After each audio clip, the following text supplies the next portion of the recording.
श्री स्वामी समर्थ. जय जय स्वामी समर्थ. नमस्कार भक्तांनो, मी माधुरी पवार बोलते. मी तुम्हाला अशाच एका ताईंचा स्वामी सेवेबद्दलचा अनुभव सांगणार आहे. तर भक्तांनो, त्यांचा हा अनुभव आपण त्यांच्या शब्दामध्ये जाणून घेऊयात. हा अनुभव औंढा येथील सौ सुप्रिया पारधी या ताईंचा आहे. अगदी काळजाचा पाणी पाणी करणारा हा अतिशय भयानक असा अनुभव त्यांच्या शब्दात. मी सौ सुप्रिया, आज मी माझा हा दिव्य असा स्वामींचा अनुभव तुम्हा सर्वांना सांगणार आहे. अगदी हा अनुभव सांगताना मला खूप रडायला येत आहे. पण तेव्हा माझ्याकडून काही चुकाही झाल्या आणि तशा चुका तुमच्याकडूनही होऊ नये, कारण आपल्या काही चुका आपल्या कामामध्ये अडथळा देखील बनतात. मला लग्नाच्या अगोदर स्वामींच्या कोणत्याही सेवेबद्दल माहिती नव्हतं. लग्नानंतर माझ्या मैत्रिणीने मला स्वामी सेवेबद्दल सांगितलं. मी लग्नाआधी कोणत्या धार्मिक कार्यातही जात नव्हते किंवा कोणत्याही प्रकारच्या सेवेत देखील करत नव्हते. असे काही भयानक प्रसंग माझ्या आयुष्यात घडले. धार्मिक कार्यात यावंच लागलं, म्हणजे स्वामी सेवेमध्ये यावं लागलं. माझं लग्न झालं आणि लग्नाला 4 वर्ष पूर्ण झाली. त्यावेळेस घरातील सर्वांनाच खूप प्रेशर आलं होतं. माझ्या बरोबर ज्यांची लग्न झाली होती त्यांना सर्वांना मुलं झाली होती, पण मला मूल झालेलं नव्हतं. त्यावेळी आमची परिस्थिती अत्यंत हलाखीची आणि बिकट होती. माझ्या मिस्टरांना जॉब नव्हता. त्यावेळी कोरोनाचा काळही होता. घरामध्ये जे काही उरले सुरले पैसे होते तेही राहत नव्हते. पैशासंबंधी घरात खूपच किटकिट होत होती. म्हणजेच आलेला पैसा घरात टिकत नव्हता. सतत काही ना काही आजार हे रहाट गाडगं आमच्या घरामध्ये चालूच राहत होतं. तशातच मी 3 वेळा प्रेग्नेंट झाले, परंतु ते मिसकॅरेज झालं. सतत आयुष्यात असे भयानक संकटे व अडचणी येत होत्या. कशामध्येच आम्हाला सुख भेटत नव्हतं. त्यावेळची वेळ आठवली की मला खूप रडायला येतं. त्यावेळी मी स्वामींचे खूप व्हिडिओ तसेच अनुभव ऐकले आणि शेवटचा पर्याय म्हणून मी स्वामींची सेवा चालू केली. मी स्वामींची सेवा याआधी कधीच केलेली नव्हती. परंतु भक्तांनो, मी त्यावेळेस स्वामींचे अनुभव ऐकून स्वामींची सेवा म्हणजे स्वामींचे गुरुचरित्र, स्वामी पारायण तसेच सारामृत वाचले. तसेच स्वामींचे 11 गुरुवार सुद्धा केले. परंतु भक्तांनो, आमची परिस्थिती आहे तशीच होती. त्यामध्ये काहीही बदल झालेला नव्हता. अनेक अडचणी येत होत्या, भयानक संकट येत होते. हे रहाट गाडगं चालूच होतं. स्वामींची सेवा करत होते तरीही हे रहाट गाडगं काही संपतच नव्हतं. त्यावेळेस मला इतकी खात्री होती की स्वामी मला ह्या सर्व संकटातून बाहेर काढतील.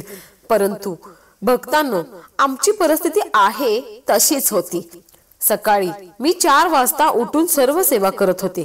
दोन्ही टाइम मी स्वामींची सेवा न चुकता करत होते. तसेच जर गुरुवारी स्वामींच्या मूर्तीचा अभिषेक देखील करत होते. हे माझं सर्व न चुकता चालू होतं.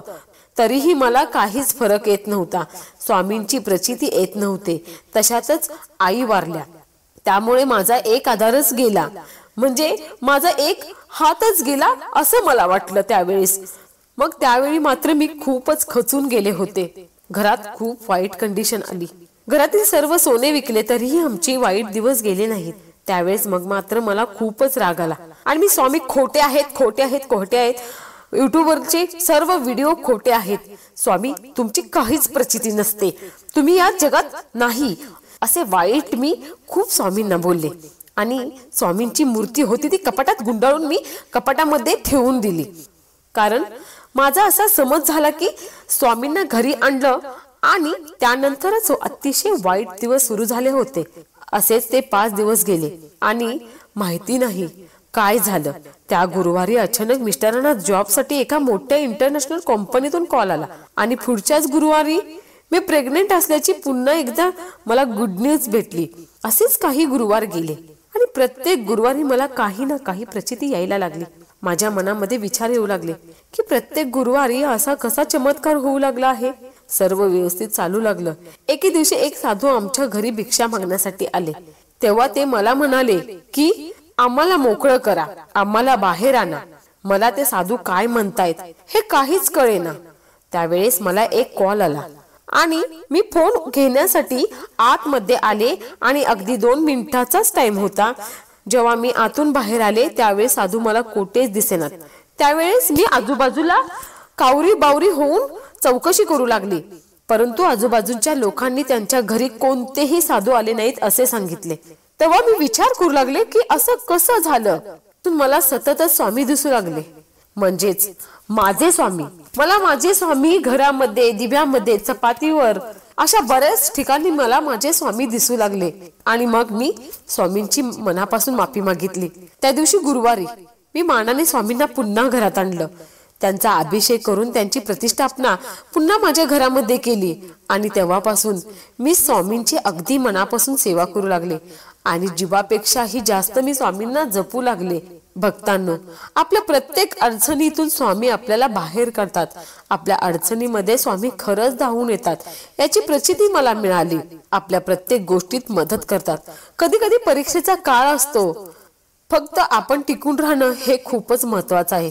हे मला खरंच अनुभवातून शिकायला मिळालं. तर भक्तांनो, अशा प्रकारे ह्या ताईंचा स्वामी सेवेबद्दलचा अनुभव ऐकून तुम्हाला कसं वाटलं ते तुम्ही या व्हिडिओ मध्ये नक्की आम्हाला सांगा. आणि व्हिडिओला लाईक आणि शेअर करायला विसरू नका. धन्यवाद.